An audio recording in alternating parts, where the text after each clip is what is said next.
Hey everybody, I haven't been on here in a while doing live video just because things have been going on that have taken my attention and I've had to work through some things. And whenever I do take a pause and don't go live, usually it's because I'm trying to figure something out and it's kind of a next stage in my healing process. And one thing that I feel like warranted me getting back on is because I've been seeing just so much in my news feeds and hearing so much in news and hearing so much in friends and it's this word offended. You know, everyone talks about everyone is offended nowadays, and the funny thing, really, about that statement is when people will say, "If you're offended, get out of my country." You don't say "get out of my country" unless you're offended. So people are getting offended by people being offended, and because I think that you're the one who is offended and sensitive, even though I'm being offended by your offendedness, somehow I'm justified because I'm more angry at you than you are at me, or in reality, it's because my belief system is right and yours is wrong. That's what it's saying. So, the topic of today I want to talk about is being offended and why that's a good thing. I really believe every emotion that we have, name it, name whatever emotion you want, it's there for a reason, and every emotion is there to tell us something. And offended is an emotion. Offense, it means to be angry or sensitive to something. Something happens and you get upset. You know, you read someone sharing something about a political candidate you don't like. You can get offended because you cared about this person, and that's an affront to your worldview. And worldview, what's the worldview that you have? And why are we offended when it's challenged? Honestly, if you go back to all this stuff, anger is certainly at the root of offense. Anger was unmet expectations. It's also present when someone is encroaching upon your territory. When you feel someone is a threat to you, you get angry because you need anger to fight. So, what is this worldview that we have? I've heard it explained in a couple different ways. One is that we have a set of internal rules, and anyone who doesn't meet our rules that are internal that nobody is aware of except for ourselves, and sometimes we're not even aware of them, we get offended. We get mad. You should have known that you weren't supposed to cut me off in traffic. I'm angry. You've broken my rule. The other thing that I've heard it explained that I really enjoy is we all have this worldview map that we've created, unconscious to ourselves. And this map is usually created in childhood. You see, we're all born authentic. We're all born as children who have no reason to be anything other than their authentic self, the way they were created to be, the way they were born to be. And what we do as we grow up is we modify our behaviors. We stuff down pieces of ourself, of our authentic self, into this bag so that we can be liked by our peers. So that whatever our parents do to us and whatever our environment was, we don't have to acknowledge that our parents didn't love us by the way they were treating us. So we define love based on the way we were treated as children, because a child cannot accept the possibility that they were not loved.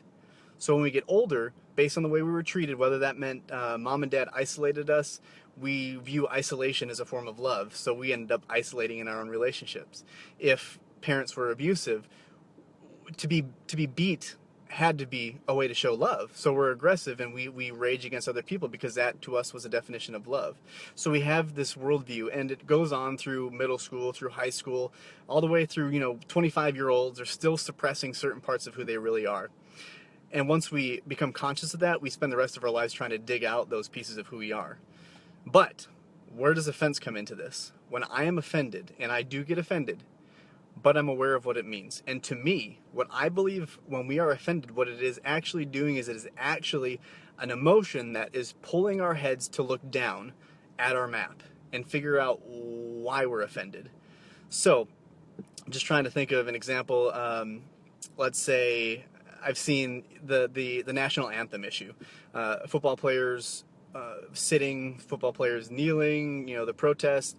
I believe everyone has a right to do that. I don't find it effective, but I'm not mad at anyone for doing it. I don't think they're horrible people and want them to leave. But when we look at people who don't stand up for the Pledge of Allegiance, or don't do it, or don't sing the anthem and will sit down, for us to then say, I'm so offended, I want you to leave my country. I don't want to give you my American money.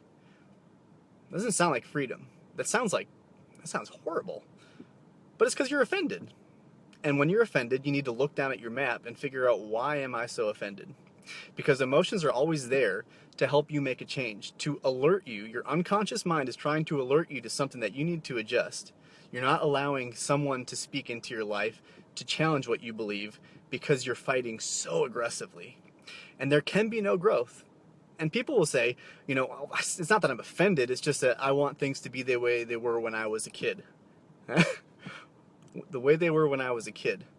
Well, that's because your worldview was formed when you were a child. That's why you want it to be the same way. But the reality is, throughout all of history, all of recorded time, things are constantly changing. They will never stay the same as the way you were when you were a child. People are upset about the Pledge of Allegiance, offended that, you know, well, when I was a child, it was mandatory and everyone did it and they loved it. Well, in reality, I think in the 40s or the 50s, it was ruled unconstitutional to actually do the Pledge of Allegiance, and it was basically because the word God was in it. So it was a religious freedom thing, and so it's never been the way you were when you were a child. If you look at the Spartan military, you know, the Sparta, when it was a military force, they did not change. They were a military superpower. That's what they built their whole lives around. That's what their whole community was based on. It lasted for 100 years. Sparta still exists, you know, like the geographic location, but Sparta as a military superpower was around for 100 years because they did not change. And furthermore, they weren't even powerful for more than, I think, 34 years or something like that, because you can't, if you don't change, if society doesn't change and accept these challenges to their world maps and their world views, they crumble. I mean, Europe is not the same as it was 1,000 years ago. I mean, the caste system, the serfs. I mean, you can make arguments that we still have. I think John Lennon had a great quote that said, "You all think you're so fancy and free, but you all look like slaves to me." Basically, because we think we have freedom, but we're really slaves to the commercialism and all these things that would tell us what our worth is. So yeah, it modifies and it changes, but it's because we're not actually challenging the system of our own mind. We challenge the system of what is out there, and we project everything onto why everything else is messed up and not ourselves. But offense is calling us to look down at our own map and figure out why we are offended, why we can't have a simple conversation, and why we can't entertain a possibility of another viewpoint. If we can't entertain the other side, we can never have a conversation about what we can do to change it. The only reason I've been able to entertain these issues is because every time the fence comes up to me, I get a little bit excited because I'm like, I'm about to learn something new about myself. And if you trace it back far enough, you'll always end up back in childhood. I promise. If you really do the work and you really challenge it, it's a belief system that you have. I have not until recently understood what a Republican and a Democrat was. I mean, as a child, you know, nothing against my parents, but when I grew up, you know, my dad was always like, vote Republican. I would never look into political candidates, but I would vote Republican because my dad's like, just vote Republican. I didn't know what that was. I didn't know until recently when I did the research, but I was offended at Democrats. I can tell you that. Well, my dad said I'm a Republican and Democrats they're wrong. So I get offended. But until I look at that and realize that I have no idea what I'm even offended about, what authority do I have to speak about anything? So when we're offended, we are then called to pull our heads and look at our map and figure out what is so intense about our worldview that we have to be so upset about it. If we do that, we can actually make some really sweet growth. We can have some really sweet conversations. We can be guided to gain wisdom that we didn't have before. So if you're offended about being offended, got to figure out why. If you're offended just because someone posted something on Facebook, there's a reason why. And it's calling your attention to something. Don't avoid it. You know, don't just pray it away. Often you hear people like that are, you know, the Christians will talk about, you know, I'm angry, so please just pray for me to not be angry. I'm like, no. Anger is great. Anger was given to you by a God, if you believe in God, to grow you, to show you where your weaknesses are, to show you where your attention needs to lie. To deny that and to just pray it away means that you might be okay for a little bit, but then an offense is going to come and you're just going to get pissed off again. Don't miss these opportunities. We have to dig deep and figure out who we are. And emotions, offense, anger, depression, are all emotions that, when handled appropriately and when understood correctly, are like the guiding forks that would find water, whatever those things are called. I'm sorry, I don't know the name. But they're actually compasses on this map for us to take a really hard look at who we are and what we're doing and what we believe. So listen to the emotions. Don't pray them away. Don't just try to get rid of them. Understand them. Offense is one of the keys to progress. Find out where you're offended and find out exactly why. And get deep. Don't just say, well, because I believe the conservative value of this is right. Like, that's very superficial. Like, what does it mean if it's wrong? What would that mean to you if it was wrong? Ask hard questions. Doubt yourself to prove yourself. That's how you find this stuff out. That's where you can have conversation that isn't so volatile.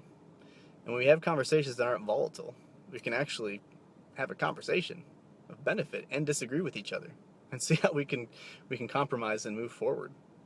I I just I hope this made sense to you.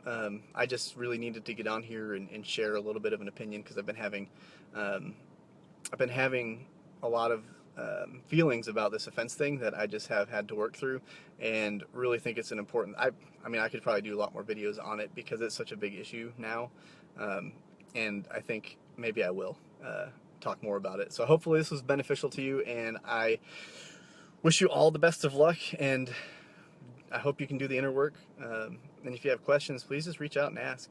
You know, I'm on the journey too. I mean, I don't have it all together. I don't have it all figured out. I'm just sharing where I'm at in life and what I'm doing to work through it, just like I hope you are too. So together we're gonna get through this. All right. All right. Have a good one, and I'll talk to you later. If I can figure out how to stop it. I took my glasses off because there was a glare, and now I can't read anything. I'm about to sign off, so I will see you soon, wife of mine who just joined, if I can find the finish button, and I have. All right, we'll talk to you later.